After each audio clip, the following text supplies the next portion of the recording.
Alhamdulillah Rabbil Alamin wa bihi nasta'in ala umuri dunya wad din wal aqibatu lil muttaqin wa la udwana illa ala adh-dhalimin. Assalatu wassalamu ala asyrafil anbiya'i wal mursalin sayyidina wa habibina Muhammadin wa ala alihi wa ashabihi ajma'in. Subhanaka la ilma lana illa ma 'allamtana innaka antal alimul hakim. Rabbi shrah li sadri wa yassir li amri wahlul 'uqdatam min lisani yafqahu qawli. Rabbi zidna ilma warzuqna fahma.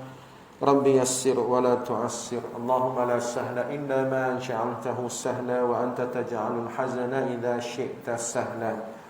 Amma ba'd. Qala Allah subhanahu wa ta'ala fi kitabihil karim ba'da a'udzu billahi minasy syaithanir rajim. وَنُنَزِّلُ مِنَ الْقُرْآنِ مَا هُوَ شِفَاءٌ وَرَحْمَةٌ لِلْمُؤْمِنِينَ. Sadaqallahul azim. Yang berbahagia Tuan Pengerusi, Tuan Imam, anggota jawatan kuasa Surau Diri Jemaah Hidayatul Islamiyah Taman Sisli, ahli jemaah muslimin, muslimat, hadirin hadirat rahimakumullah. Alhamdulillah, syukur pada Allah Ta'ala malam ini dapat kita hadir bersama ke rumah Allah dan berada pula dalam majlis ilmu, dan kita masuk malam yang ke-19 Ramadan dan kita menghampiri malam-malam 10 terakhir. Kita mohon agar Allah Subhanahu Wa Ta'ala berikan kita kekuatan istiqamah dalam melakukan amalan-amalan ibadah-ibadah, dan moga Allah Ta'ala menerimanya. Dan kita banyakkan berdoa, Allahumma barik lana fi Ramadan. Ya Allah Tuhan kami, berkatilah kami pada bulan Ramadan. Wa ballighna lailatul qadr. Dan ketemukanlah kami, sampaikanlah kami, mohon agar Allah memilih kita daripada kalangan hamba-hambanya yang dapat berada dalam lailatul qadar, insya-Allah. Jadi tuan-tuan, malam ni saya hadir bersama tuan-tuan, dijemput untuk sama-sama dalam satu sesi tazkirah ringkas. Dan saya mengambil kesempatan, kita baru sahaja bercuti umum pada semalam, iaitu cuti umum sambutan hari nuzul Al-Quran. Sebahagian ulama meletakkan turunnya Al-Quran, wahyu pertama pada hari tanggal 17 Ramadan. Turunnya kepada Nabi Muhammad sallallahu alaihi wasallam. Jibril mendatangi Nabi sallallahu alaihi wasallam. Sebahagian ulama tarikh, ulama sejarah mengatakan Jibril datang ke Nabi bawa wahyu pertama, Iqra bismi rabbikal ladzi khalaq, berlaku pada 17 Ramadan, iaitu semalam kita cuti umum, kita sambut. Jadi pada malam ini saya mengambil satu tajuk yang simple, yang rasanya tuan-tuan pun sudah pernah mendengarnya, bukan benda baru. Cuma kita nak refresh semula, kita nak peringatkan semula supaya kita tidak lalai dan leka. Bagaimana kita berinteraksi dengan Al-Quran. Dr. Yusuf Al-Qaradawi hafizahullah. Kalau rahimahullah ni dia dah meninggal. Dr. Yusuf Al-Qaradawi hafizahullah, semoga Allah menjaga dia, memanjangkan umur dia. Dr. Yusuf Al-Qaradawi berusia 86 tahun. Beliau pernah menulis satu kitab, Kaifa Nata'amalu Ma'al Qur'anil Karim. Bagaimana kita berinteraksi dengan Al-Quran. Jangan kita tahu 17 Ramadan nuzul Quran, tahu nak cuti je. Tapi yang dikatakan turunnya Al-Quran, kedudukan Al-Quran di hati kita tu setara mana? Orang lain cuti, kita nak cuti juga. Tapi koma ramai pencen, hari-hari cuti lah. Mana pencen tu tak? Tapi nuzul Al-Quran, paling kurang penghayatan kita bermuhasabah. Kedudukan Al-Quran tu di hati kita ni setara mana ni? Lebih-lebih lagi dalam keadaan bulan Ramadan, bulan turunnya Al-Quran, syahrul Ramadan alladzi unzila fihi Al-Quran. Ada riwayat menyebut bagaimana hujung zaman umat Islam ni makin jauh dengan Quran. Makin jauh dengan Al-Quran, waliyadzubillah. Dan antara tanda-tanda kecil kiamat apabila dimatikan para ulama. Ulama ada je, lepas seorang-seorang pergi, dipanggil oleh Allah Ta'ala. Dan kadang-kadang ulama pergi tak berganti. Maka dicabutnya ulama, diibaratkan dicabutnya ilmu-ilmu. Dan sudah tentu ilmu-ilmu yang ada dalam dada-dada para ulama, antaranya ialah ilmu Al-Quran. Maka dipanggil menghadap Allah para ulama, yang tinggal juhala. Itu yang kita bimbang. Perkataan ulama lawan dia juhala. Ulama makna orang alim, banyak ilmu, banyak ilmu agama dia. Ilmu Quran, ilmu sunnah, ilmu hadis, ilmu akidah, ilmu syariah, ilmu siasah, ilmu dakwah, ilmu tarbiyah, macam-macam. Lawan pada dia hak jenis jahil, hak tak ada apa, dia panggil jahil, juhala. Maka yang tinggal juhala, hak tak ada ilmu Al-Quran, tak ada ilmu agama. Ini musibah kepada ummah. Jadi ini antara tanda-tanda kecil kiamat. Para ulama makin ramai dipanggil oleh Allah Ta'ala, dan yang tinggalnya na'udzubillah daripada kalangan mereka yang tidak ada ilmu Al-Quran, bahkan jauh dengan Al-Quran. Jadi saya nak ringkaskan malam ini, di mana kedudukan Al-Quran, bagaimana kedudukan Al-Quran di hati kita, apa kita nak buat dengan Al-Quran. Yang katakan nuzul Al-Quran kita sambut semalam. Al-Quran boleh bangkit depan Allah di mahsyar nanti, menuntut depan Allah, ya Allah, Polan bin Polan ni, dia tak buat pun tuntutan aku. Dia boleh klaim depan Allah, ya Allah, Polan bin Polan ni dia tak baca buat aku. Dah. Ya Allah, Polan bin Polan ni dia tak faham pun aku. Itu yang kita takut. Jadi saya ringkaskan malam ni ada 6 itu boleh berhenti. Sebenarnya banyak nak sebut semua boleh juga, nak sebut semua, cuma pukul 12 lah baru berhenti. Boleh pukul 12 berhenti. Formal boleh, aku tak boleh. Aku nak balik. 6 pun jadilah. Yang pertama kata iman 6 perkara. Tadi imam kita baca ayat tadi dah, ayat salah satu ayat nombor 1. Tak lepas ni, antara tanda di akidah rasak ialah dia tak beriman dengan Al-Quran.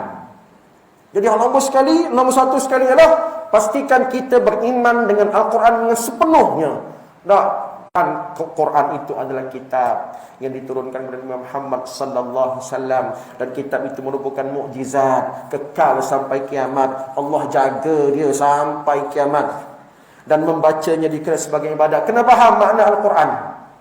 Bukan makna ayat Quran. Itu kita masuk nombor 2, nombor 3. Makna Al-Quran itu sendiri. Apakah benda Al-Quran? Al-Quran itu adalah bacaan kitab. Kitab apa benda? Kitab turun kepada Nabi Muhammad sallallahu alaihi wasallam melalui Jibril. Dan ia merupakan mukjizat terbesar. Beriman 30 juzuk, semua terima. 6,236 ayat, semua terima. 114 surat, semua kita terima. 323,671 huruf, semua terima. Tanpa kita tolak wala satu huruf, wala satu ayat. Barulah komplit penerimaan keimanan kita kepada Al-Quran. Tolak satu ayat.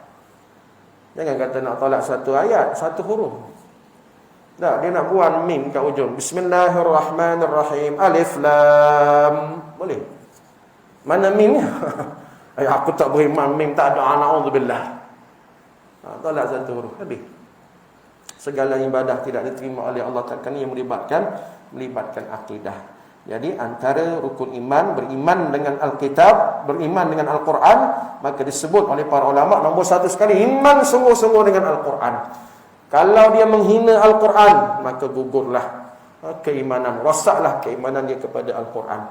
Ada orang hina Al-Quran, dia tak perasan. Ini saya nak tegurlah sikit lah, tapi tak berlaku kat sini, berlaku setengah-setengah tempat. Malam Jumaat baca Yasin, dia letak atas lantai. Dia letak atas lantai. tidak menghormati Al-Quran. Saya tak katalah merosakkan akidah apa semua tu tinggi sangat, tapi paling kurang tak hormat Al-Quran. Letak atas lantai. Saya selalu sebutkan anak-anak murid saya cikgu sekolah rendah. Kadang-kadang budak-budak dia bawa Quran ni bawah pada pinggang. Dia bawa Quran macam bawa majalah, macam bawa komik, macam bawa buku-buku biasa-biasa, macam bawa surat khabar. Bawah pada pinggang. Sepatutnya atas pada pusat. Macam ni cara bawa. Tapi ada, ni bukan budak dekat surau-surau tu, bukan budak, bapak budak, atuk budak. Dia bersila, tempat dia letak punggung, di mana tempat dia letak punggung, di situ dah dia letak surah Yasin, Quran. Itu dikira tidak menghormati Al-Quran. Baik, yang pertama, iman kepada Al-Quran. Yang kedua disebut oleh para ulama ialah tuntutan Al-Quran kepada kita. Kita nak letakkan kedudukan Al-Quran ialah lepas pada kita beriman secara komplit, secara lengkapnya, kita tak tolak walaupun satu huruf, maka kita hendaklah kita baca. Tolong baca Quran. Baca. Malam ni malam ke-19.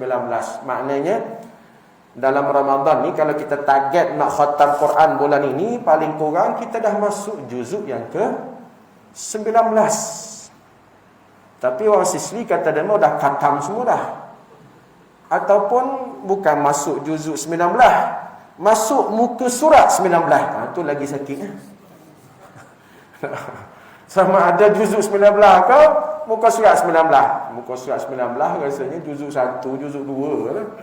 Nah, wallahu a'lam. Tepuk dada tanya iman masing-masing. Kalau bulan Ramadan kita tak khatam, tak tahulah bulan mana lagi nak khatam. Jadi paling kurang kalau malam ni malam ke-19 kita boleh baca sampai masuk dah juzuk yang ke-19, kita nak target khatam Al-Quran. Jadi tolong baca Al-Quran. Ramai mana orang dalam kubur minta dengan Allah, ya Allah, aku nak balik atas dunia. Sebab apa?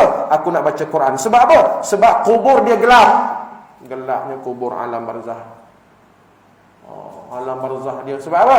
Alam barzah kubur dia sempit.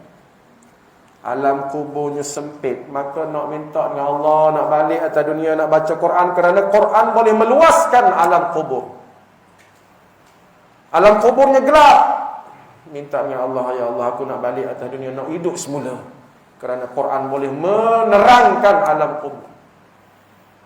Atas dunia tak baca. Atas dunia dia baca Facebook. Atas dunia dia baca WhatsApp, iyalah boleh je, tak ada masalah. Hak mana baca Facebook, bacalah. Ada Facebook, ada WhatsApp guna dengan baik, tak ada masalah. Tapi jangan sampai duk sibuk Facebook, sibuk baca surat khabar, sibuk baca majalah, sibuk baca WhatsApp, sampai tak baca Al-Quran. Bulan Ramadan pun tak baca Quran. Bulan Ramadan pun tak khatam. Allahu Akbar. Jadi kita daripada kalangan orang yang tertipu. Jadi tolong baca Al-Quran. Tak reti, belajar. Ada satu hadis Nabi sallallahu alaihi wasallam. Orang tak pandai Quran, tapi dia baca juga. Baca. Dapat 2 pahala. Yang pertama, pahala dia baca tu. Dan yang kedua, pahala kesusahan dia nak beribadah. Dalam pengalaman kita duduk dalam kumpulan tadarus kan. Ramai hak mana hak merangkak-rangkak tu mau pukul 12 baru balik. Sebab ahli kumpulan tadarus tu ramai hak merangkak-rangkak. Kalau kumpulan hak pandai semua pukul 11 boleh balik rumah dah. Tapi tak apalah. Tak pandai tolong mengaji. Walaupun umur 40, umur 50 baru nak kena alih bata, itulah. Tu kena muhasabah lah. Siapa suruh muda-muda dulu tak belajar? Tapi belajar. Kalau dia baca berangkat-rangkak, innal ladzina amanu, tapi dalam keadaan dia belajar, 2 pahala Nabi kata dapat. Dapat pahala baca tu huruf dia dapat pahala, dan pahala kesusahan dia tu. Pahala kesusahan. Tapi kalau langsung tak belajar, dosa dia. Dosa apa? Dosa tak belajar. Allah, aku ni udah 40, udah 50, malu lah nak mengaji, nak belajar alih bata. Dia tanggung dosa. Dosa apa? Dosa tak belajar Al-Quran. Dosa jahilnya dengan ilmu Al-Quran. Sebab tu kena baca. Kena baca.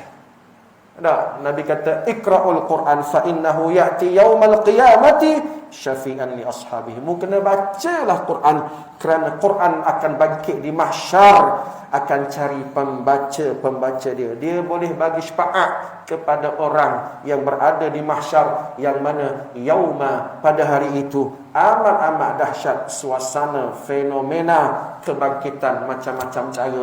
Ada orang bangkit dalam keadaan berpeluh, lemah dalam peluh dia. Ada orang bangkit menangis-nangis di mahsyar, lemah dalam air mata dia. Ada orang bangkit kepala bawah, kaki ke atas. Quran tak baca, macam mana nak tolong? Quran tak boleh tolong. Mu tak baca pun atas aku, mu tak baca aku pun atas dunia dulu. Maka Nabi kata bacalah Quran. Quran boleh bangkit bersama-sama dengan pembacanya di mahsyar sebagai peguam bela, sebagai pembantu-pembantu, memberi syafaat kepada pembaca-pembacanya. Jadi yang kedua ialah tolong baca Al-Quran. Tak pandai, belajar, cari ustaz-ustaz, cari tok-tok guru. Ramadan ni harap-harap kita boleh khatam 30 juzuk. Yang ketiga, kata ulama, Al-Quran, kedudukan di hati kita dan bagaimana tuntutan Al-Quran menuntut kepada kita. Yang ketiga, lepas pada kita beriman sungguh-sungguh, kita percaya kandungannya benar, benar datang daripada Allah, benar datang daripada Muhammad sallallahu alaihi wasallam, ajarannya benar, maka yang lepas pada kita dah baca, yang ketiga hafaz. Yang ni susah sikit lah. Setengah-setengah orang dia kata susah ustaz nak ngapih. Tapi tak apalah, jangan langsung tak ada. Hafal ya. Hafal ni bahasa Melayu. Kalau bahasa Arabnya hafaz, hafazan. Sekolah tahfiz diambil daripada perkataan hafaza yuhafizu tahfiz, menghafal Al-Quran. Hafal makna kata, nak kata wajib itu tak lah, tetapi Al-Fatihah tu wajib lah. Tak hafal Fatihah, macam mana nak semayang dengan sempurna. Jadi ada ayat-ayat yang kita hafal. Kalau boleh makin banyak usia kita, makin banyaklah ayat-ayat yang kita hafal. Ya mungkin kita tak mampu saya sendiri pun bukan hafiz, saya sendiri pun bukan 30 juzuk. Tapi kita usaha untuk menghafal ayat Quran. Dan bila ada ayat Quran dalam dada kita tu, dia akan menjadi peneman kita. Kelebihan orang hafal Quran ni, mana kata dia anytime dia boleh baca Quran. Kalau malam Jumaat nak baca surah Al-Kahfi, hari Jumaat nak baca surah Al-Kahfi, dia tak semestinya duduk buka Quran cari Al-Kahfi. Sambil bawa kereta pun dia boleh baca. Sebab apa? Dia menghafal ayat-ayat tertentu, surah-surah tertentu, terutama surah-surah yang Nabi anjurkan. Saya nak sebut 2 surah kalau boleh, yang ni Nabi anjurkan, iaitu surah Al-Mulku yang kita dah baca biasa lepas Isyak tu, dan juga surah Al-Kahfi. Ambil lah surah Al-Mulku 30 ayat. Tolong hafal. Kalau kita takut azab kubur, kalau kita kata tak ada apalah, aku beres dah, aku masuk kubur memang tak ada apa, tak payah hafal. Nabi kata betapa Nabi bercita-cita, Nabi berharap sangat-sangat umat aku semua hafal Al-Mulk, tabarakalladzi biyadihil mulk wa ala kulli syai'in qadir, sampailah in asbaha ma'ukum ghawra faman ya'tikum bima'in ma'in, 30 ayat. Jadi kalau kita takut azab kubur, kerana surah ini antara kelebihannya ialah menjaga pembaca-pembacanya setiap malam, menjaga penghafal-penghafalnya daripada azab kubur.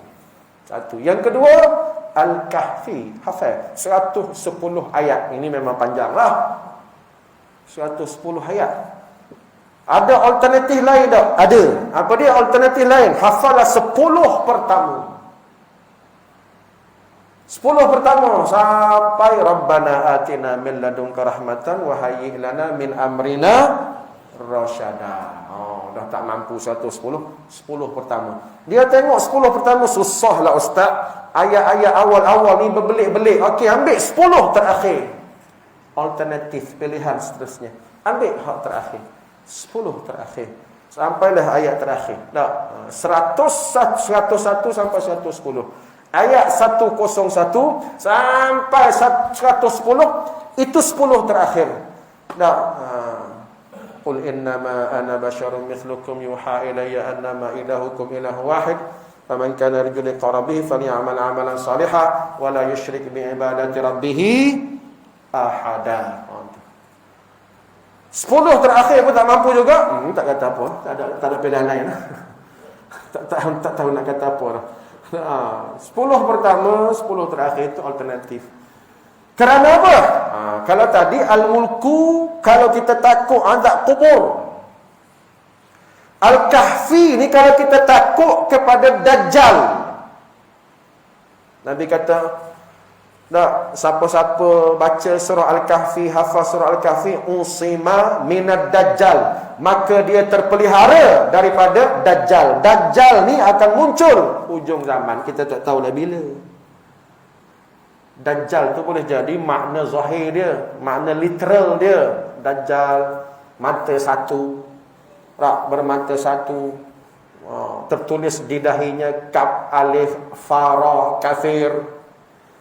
Boleh juga dikatakan Dajjal itu dalam konteks makna yang majazi, makna perumpamaan. Apa dia Dajjal? Ajaran-ajaran sesat. Itu pun Dajjal juga. Ulama-ulama su pun Dajjal juga. Apa makna ulama su? Ulama-ulama yang jahat. Itu makna majazi dia. Dajjal. Setiap zaman ada Dajjal. Kan ada disebut zaman Nabi Musa alaihissalam. Siapa Dajjal? Samiri, seorang lelaki yang mencipta, yang membuat patung. Betul tak? Baca dalam surah Al-Baqarah ada disebut bagaimana dia menyesatkan kaum dia. Nabi Musa pergi jumpa Allah Ta'ala, tinggal 40 hari je, udah Samiri ni datang. Ni Samiri Dajjal zaman tu. Wallahualam, kita tak pasti, zaman kita tak tahulah Dajjal muncul setara mana. Tapi Dajjal dia akan membawa syurga. Dia kata, aku ada syurga, hak mana nak masuk syurga ikut aku. Kalau hak jenis iman tak berapa nak kuat, Al-Kahfi pun tak baca, Al-Kahfi pun tak hafal, lebu yuk.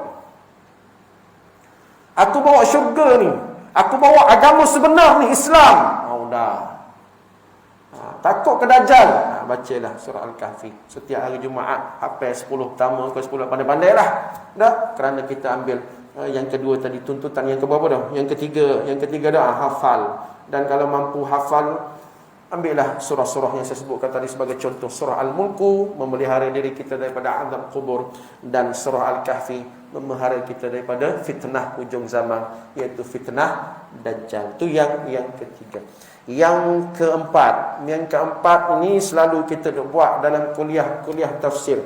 Kata para ulama, tuntutan Al-Quran kepada kita ialah hendaklah kita faham. Tolong faham. Mana susah? Faham ke hafal? Bagi orang Sesli, saya nak tanya orang Sesli, mana susah? Hafal ke faham? Hafal susah. Susah dua-dua. Start hafal pun susah, faham. Dah, tak apalah kalau susah. Mujahadah tu. Yang keempat ialah faham. Makna kata nak faham semua. Tak mampu, saya pun tak faham semua. Tapi biarlah ada usaha untuk kita memahami. Dalam istilah yang sebut tadabbur. Tadabbur. 2 kali Allah sebut dalam Quran. Afala yatadabbarunal Quran. Mu manusia, pasal apa mu tak reti-reti nak faham Quran? Saya selalu buat perumpamaan. Kalau bos kita bagi surat kat kita, ni, membaca, membuat. Saya cikgu sekolah rendah, bos saya guru besar, katakanlah guru besar ke PPD ke JPN ke kementerian ke, ni surat. Siapa baca? Tak faham. Bila tak faham, nak buat apa? Tak faham apa ke benda arahan surat ni. Nak suruh buat apa ni? Sudah tentu kita akan usaha rujuk orang-orang tertentu bagi faham juga surat ni. Tanya guru besar, nak apa ni? PPD, pegawai PPD, nak apa ni? Nak suruh saya buat apa ni? Tak faham juga. Pergi tanya orang JPN, Ipoh, Perak ni, nak suruh buat apa ni? Tak faham juga. Tanya Kementerian Pendidikan, tanya menteri, nak suruh buat apa ni? Dah, sudah hanya usaha juga. Oh, punya nak suruh buat sekian. Kena buat macam ni kat murid-murid. Kena buat macam ni pada peringkat sekolah, peringkat daerah, peringkat negeri. Oh, faham. Kita pun buat. Tapi yang ni bukan guru besar, bukan PPD, bukan bos hak nama manusia. Allah Ta'ala bagi kita satu surat, tiba-tiba kita tak faham, kita buat bodoh. Tak rasa salah. Kalau kita dengan bos kita boleh jadi potong gaji. Tak boleh jadi turun pangkat. Boleh jadi apa lagi? Tukar. Tak tukar ke sekolah-sekolah pedalaman. Tak. Sebab apa kita tak buat apa yang diarahkan. Tapi kita dengan Allah Ta'ala, Allah Ta'ala turunkan Al-Quran kepada kita 30 juzuk, 114 surah. Kita bila tak faham, kita tak asal salah ke? Boleh jadi Allah ambil tindakan pada kita, kita tak boleh nak kata apa dah. Allah akan memberikan kita dosa, dapat kita ni berdosa, Allah akan susahkan urusan kita dunia, Allah akan susahkan urusan dalam kubur. Na'udzubillah. Jadi tolong kena ada usaha nak bagi faham. Ustaz, nak macam mana? Mengajilah. Kuliah tafsir kan banyak. Ustaz-ustaz ada bawa kuliah tafsir. Nak 1000 daya, tak nak 1000 dalih. Dan antara surah yang wajib, bukan wajib, surah Al-Fatihah. Ramai lagi orang tak faham surah Al-Fatihah. Al-Fatihah tu kena faham. Baca dalam solat, tiba-tiba tak faham. Apakah benda? Sebab itulah ramai orang semayang, tapi semayang tidak mencegah perkara keji dan munkar. Sedangkan Allah sebut dalam Quran, innas salata tanha 'anil fahsya'i wal munkar. Sesungguhnya solat itu mencegah perkara keji dan munkar. Kalau orang betul-betul semayang jaga dia balik. Dia tak makan rasuah. Tapi ramai orang semayang makan rasuah. Ramai orang semayang dedah orang. Ramai orang semayang ngumpat, ngata, fitnah. Pasal apa? Semayang tapi tak cegah benda-benda munkar. Sebab semayang boleh jadi tak faham. Apakah benda dah dia baca dalam Fatihah? Apakah benda dah benda-benda ayat-ayat yang dia baca tu? Jadi antara surah yang paling afdal untuk kita fahami ialah Al-Fatihah. Ayat kursi sama juga. Hari-hari dia baca ayat kursi. Daripada kecil dia hafal. Daripada sekolah tadika darjah 1 hafal ayat kursi. Sampai ketua, sampai ke hari ni dia hafal ayat kursi. Tapi tak faham. Ramai lagi tak faham. Maka kena faham. Kena belajar. Kena tadabbur. Allah sebut 2 kali dalam Quran, dalam surah Muhammad. Dalam surah An-Nisa, Allah tanya, wahai manusia, kenapa mu tak faham Quran? Adakah hati kamu telah terkunci rapat? Afala yatadabbaruna al-Quran am ala qulubin aqfaluha? Wahai manusia, kenapa mu tak faham Quran, tak tadabbur Quran? Adakah hati kamu telah terkunci rapat? Mana kata hati yang kerah? Hati kerah. Tak ada Quran, tak faham Quran. Allahu Akbar. Sebab tu tadi saya sengaja memulakan tazkirah tadi dengan ayat Quran daripada surah Al-Isra.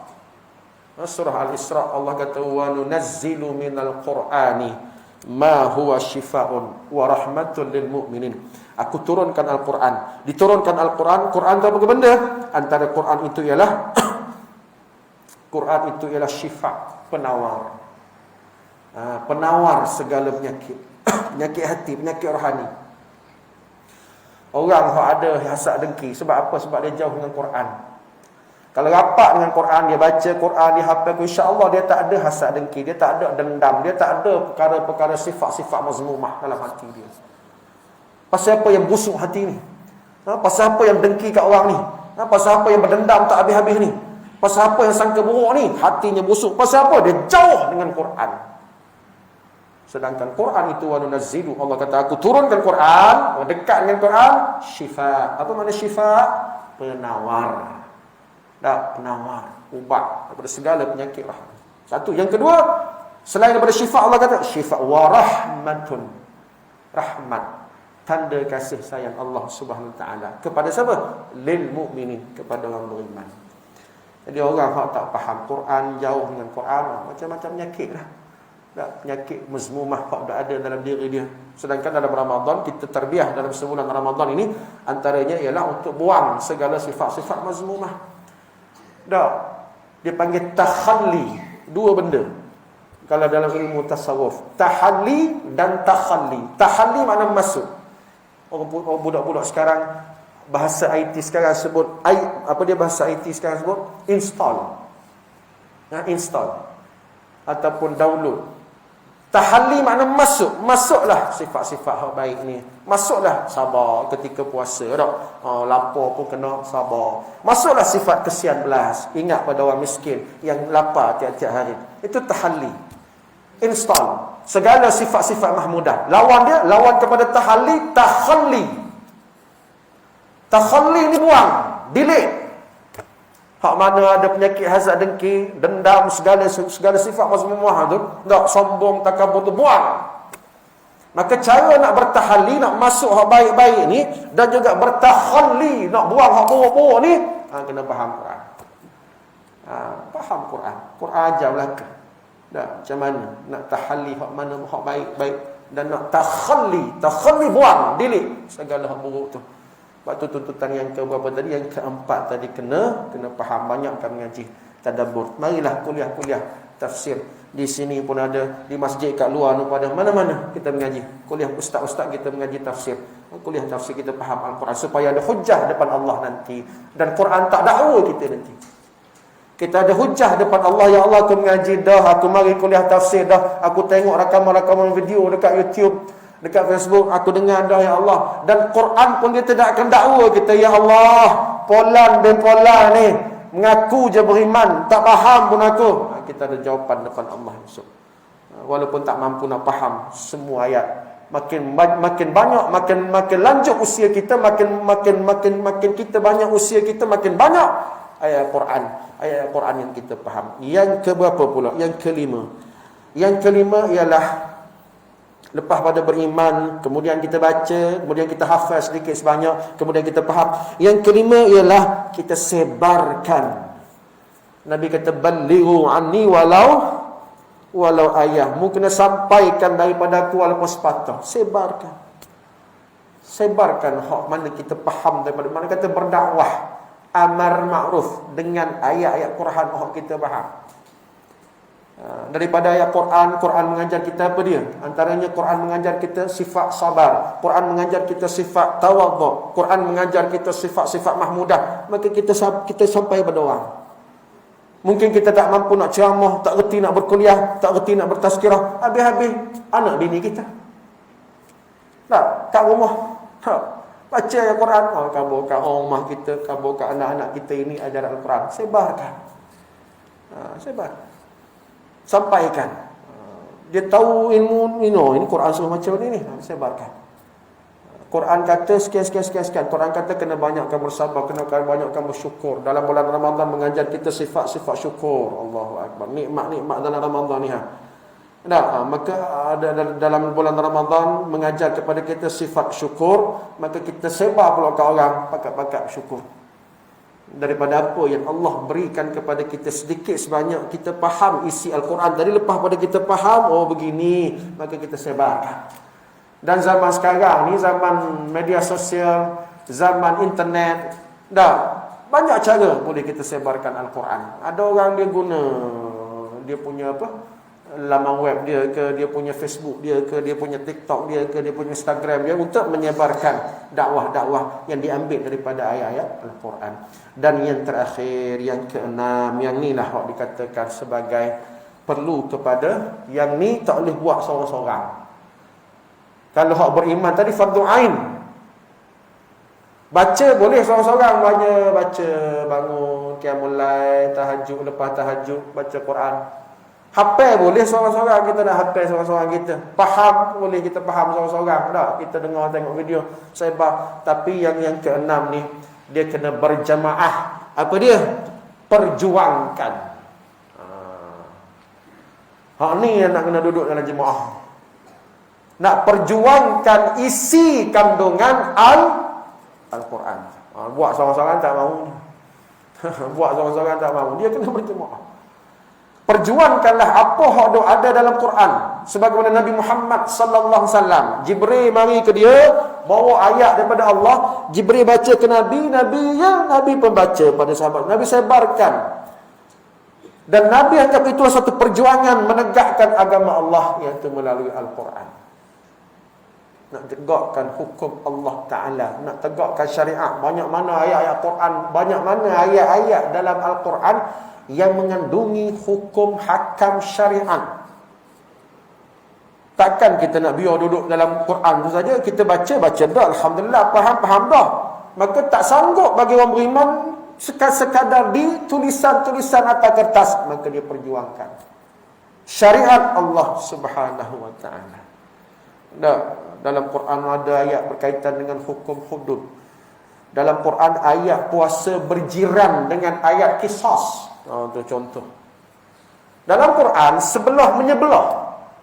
Ayat bab puasa belah kiri, ayat bab qisas belah kanan. Tapi ramai umat Islam dia buat belah kiri, belah kanan dia buat tak? Dah, buka Quran surah Al-Baqarah ayat 183 tu duduk belah kiri.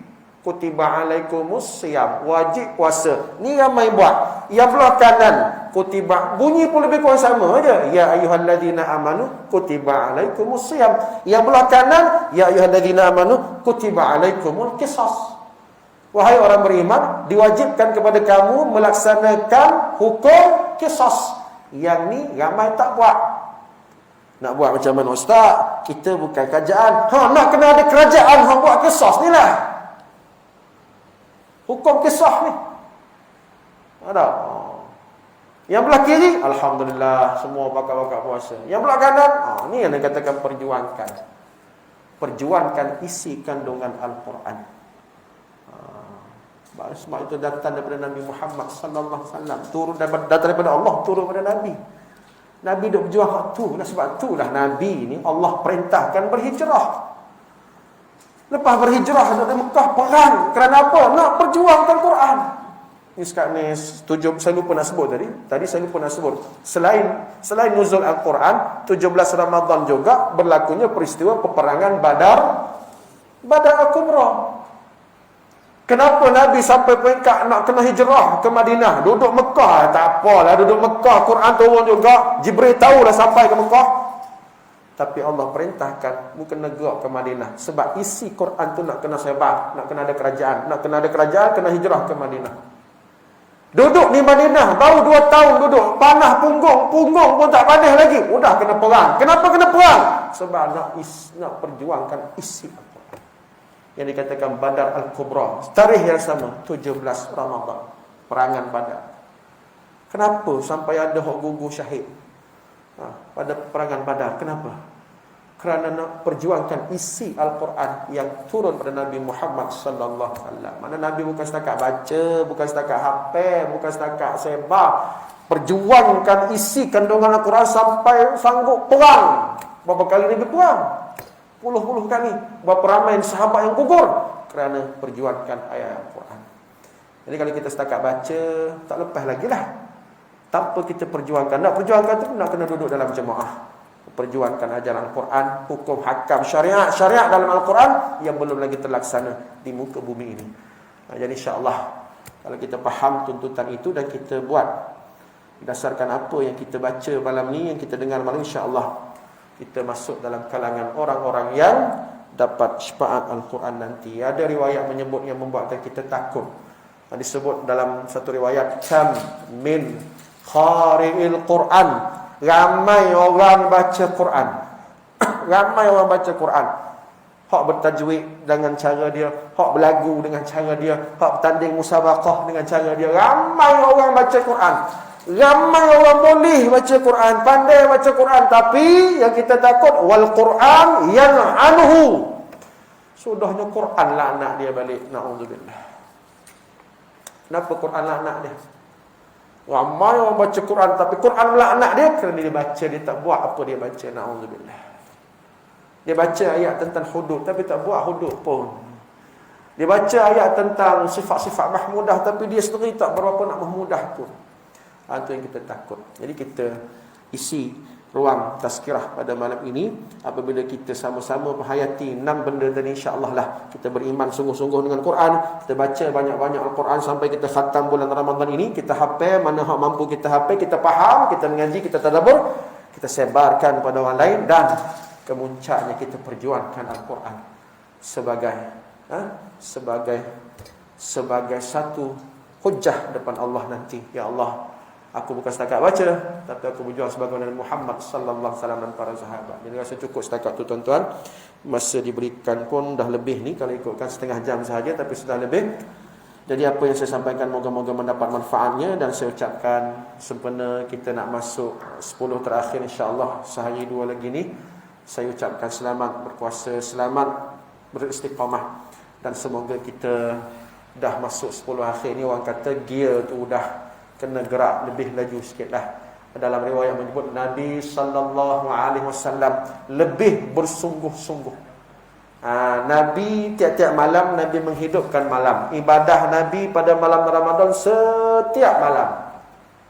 Ada Nabi beribadah dalam malam Ramadan setiap malam. Tapi bila marinya 10 akhir Ramadan, kata isteri Nabi, riwayat menyebut Nabi makin bersungguh-sungguh, makin kuat. Sehingga ada banyak sebut Nabi sallallahu alaihi wasallam pada 10 terakhir lebih banyak beriktikaf di masjid. Pada 10 malam terakhir ni, kain-kainnya diketak. Faham tak kain ketak tak? Kain ketak makna tak londeh lah. Diketatkan kain tu. Mana kata menumpu sepenuh perhatian untuk mengejar, memburu Lailatul Qadar. InsyaAllah sehari dua lagi kita masuk 10 malam terakhir. Moga Allah memberikan kekuatan kepada kita, dan Allah berikan kita anugerah yang bukan semua orang terpilih, iaitu bagaimana dapat menikmati kenikmatan berada pada Lailatul Qadar. Cukup setakat itu, insya-Allah kita jumpa pada pertemuan akan datang, dan semoga apa yang saya sampaikan tadi dapat manfaatnya, dan moga-moga Allah memilih kita daripada kalangan orang yang betul-betul beriman dengan Al-Quran dan mengamalkan ajarannya. Aqul qouli hadza astaghfirullahal azim li wa lakum wa billahi taufiq hidayah. Assalamualaikum warahmatullahi wabarakatuh. أعوذ بالله من الشيطان الرجيم بسم الله الرحمن الرحيم الحمد لله الصلاة والسلام على رسول الله وعلى آله وأصحابه من والاه اللهم اجعل جمعنا هذا جمعا مرحوما وتفرقنا من بعده تفرقا معصوما اللهم ارحمنا بالقرآن واجعله لنا إماما ونورا وهدى ورحمة اللهم ذكرنا منه ما نسينا علمنا منه ما جهلنا وارزقنا تلاوته آناء الليل وأطراف النهر واجعله لنا حجة يا رب العالمين ربنا آتنا في الدنيا حسنة وفي الآخرة حسنة وقنا عذاب النار صلى الله على محمد وعلى آل محمد والحمد لله رب العالمين. Kita tutup majlis tasbih kafarah suratul Asr. Bismillah.